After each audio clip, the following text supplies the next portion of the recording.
entre un espacio muy pequeño que no ocupa más del 10% del territorio nacional, tenemos el 60% de la población. Y eso está en la parte costera donde no hay agua. El agua está al sur de la cordillera, es donde está el agua. Entonces nosotros tenemos que traer el agua del sur de la cordillera al norte de la misma, donde está Caracas. Bueno, cada litro de agua en Caracas cuesta una fortuna. Entonces no queda dinero para hacer otras cosas. Entonces no puedes, en verdad, con el ahorro nacional, repartirlo adecuadamente para que todo el mundo pueda crecer, pues, todo el mundo pueda estar mejor. Porque el costo de ocupar el territorio de la manera como nos lo ha impuesto a la historia nos hunde. Desconcentrar el territorio lleva algo de tiempo. Tienes que crear las infraestructuras necesarias que permitan que la gente pueda vivir con carácter de ciudad en el campo, eso que llamamos nosotros la cuestión agropolitana. El problema de la vivienda, por ejemplo, no se puede resolver sin una reforma urbana que de una u otra manera resuelva el problema de la tenencia de la tierra urbana. O sea, si la tierra urbana es privada y sigue creciendo de precio y de valor en la forma en que ocurre, evidentemente que no es posible resolver el problema de la vivienda. Entonces yo sí creo que nosotros nos vamos a enfrentar más temprano que tarde a un problema grave de propiedad de la tierra, sobre todo en la parte urbana. Y yo creo que lo resolveremos, bueno, nacionalizando la tierra, indemnizando, por supuesto, debidamente a su propietario, siempre y cuando eso sea justo y sea correcto. Uno puede tener la fe en que las cosas deben hacerse en lo posible en paz y en lo posible en democracia, pero en lo posible. Solamente en lo posible, como dice el presidente nuestro. Venezuela es una revolución armada que utilizará las armas para defenderse en el momento en que sea necesario, que sea propicio, pero que no queremos usarla. Pero las revoluciones son así, para que sean revoluciones.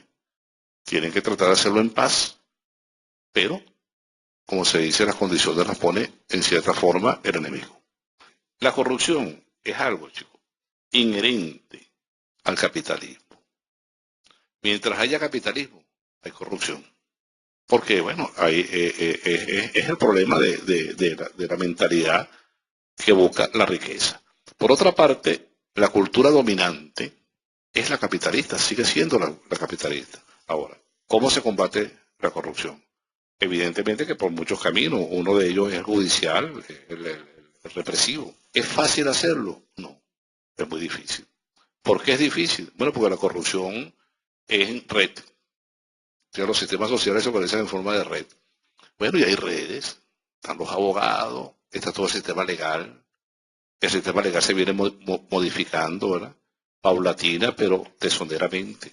Ahora, ¿qué ha caracterizado también al proceso revolucionario venezolano? El gobierno nunca se ha salido del ámbito de sus competencias. Nosotros nunca, el gobierno del presidente Chávez se ha salido a invadir el marco del Poder Judicial o del Poder Legislativo. Nosotros consideramos que lo que ha habido desde que el sistema capitalista se implantó y como él nació la economía, es crecimiento económico y no desarrollo. Que para que haya desarrollo es necesario eliminar el capitalismo. Porque el desarrollo se refiere a lo social, se refiere a lo humano, a que el humano aumente, dispare sus potencias, ¿verdad? Mientras que el crecimiento se refiere a tener más capital, más riqueza, más cosas, más poder, que es lo que efectivamente ha ocurrido. Nosotros creemos que manejando estos 5 ámbitos de la reproducción social destinada a lo social, al hombre, se hace el socialismo. El socialismo ha estado presente siempre en la historia del hombre. Lo que sucede es que, y aquí sí creo yo que Carlos Marx tiene razón, se necesita un cierto estado de las fuerzas productivas para que el socialismo sea posible.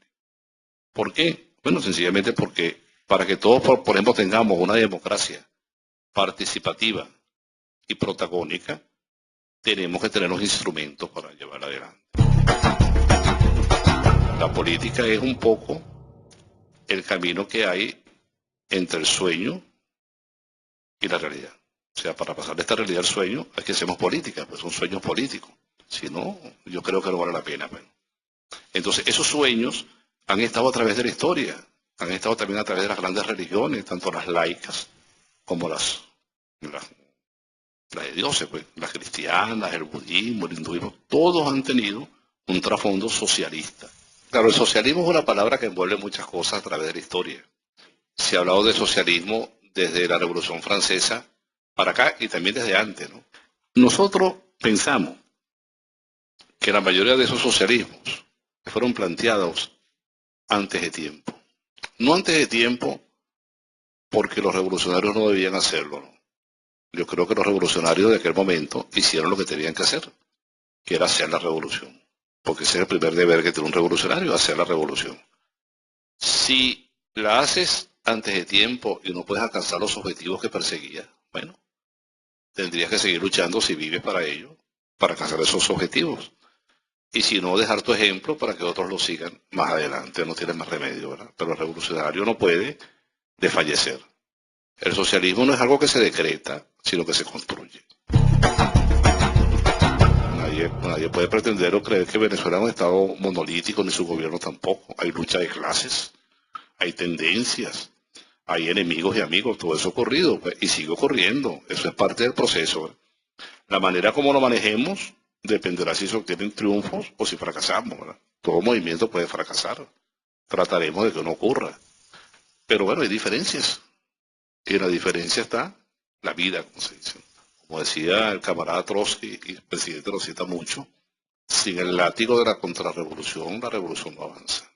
Necesita ser acicateada. No creemos en un socialismo dogmático, lo cual no significa que no respetemos y estudiemos, ¿verdad?, las tesis de Marx, de Lenin, de todo, de Ho Chi Minh, del Che Guevara, de Fidel, todo eso lo respetamos y tratamos de aprender, pero evidentemente es que buscamos nuestro propio camino en base a este movimiento concreto y específico de los elementos de la reproducción social.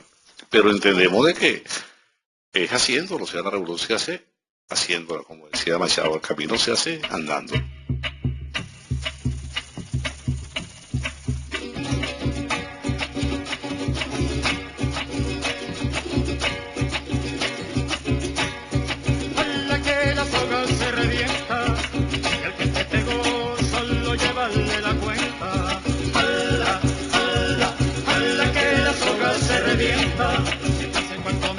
Mañana habrá luna nueva.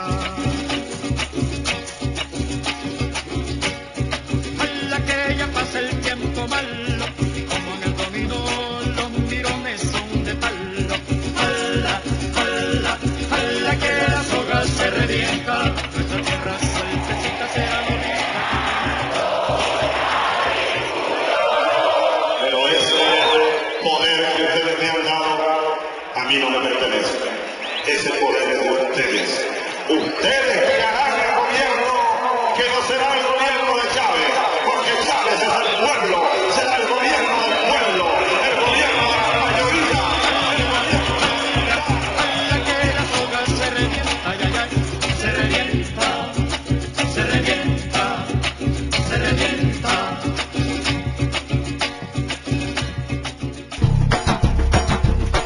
Venezuela no puede construir el socialismo sin la unión de los pueblos centroamericanos.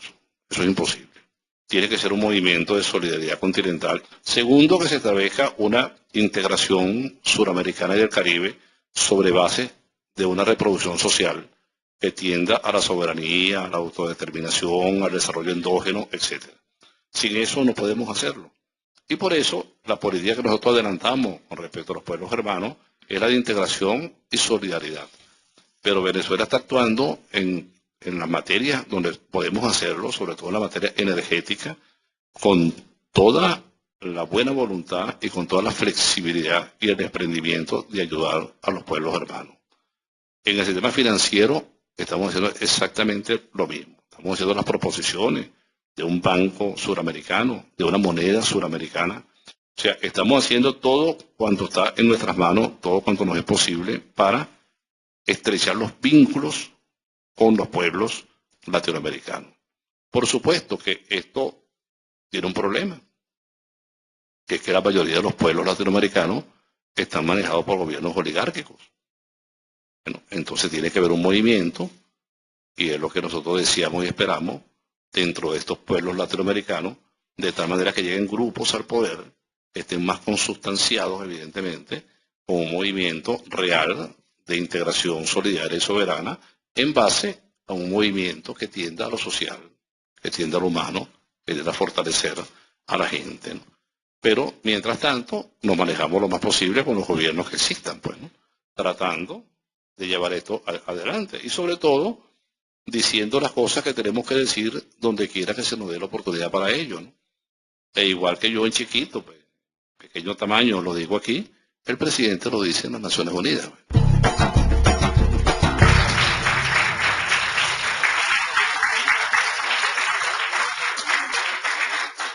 Queremos agradecerte, José Luis, y además queremos agradecer la presencia de Magdalena Cajías, que acaba de llegar de La Paz, Bolivia, agradecerle a Guillermo y en la presencia de todos ustedes, y los esperamos en la próxima reunión que hagamos. Muchas gracias.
Todo es futuro, la vida por reloj, ocupación y consumo, sombras nada más entre el sol y la vereda.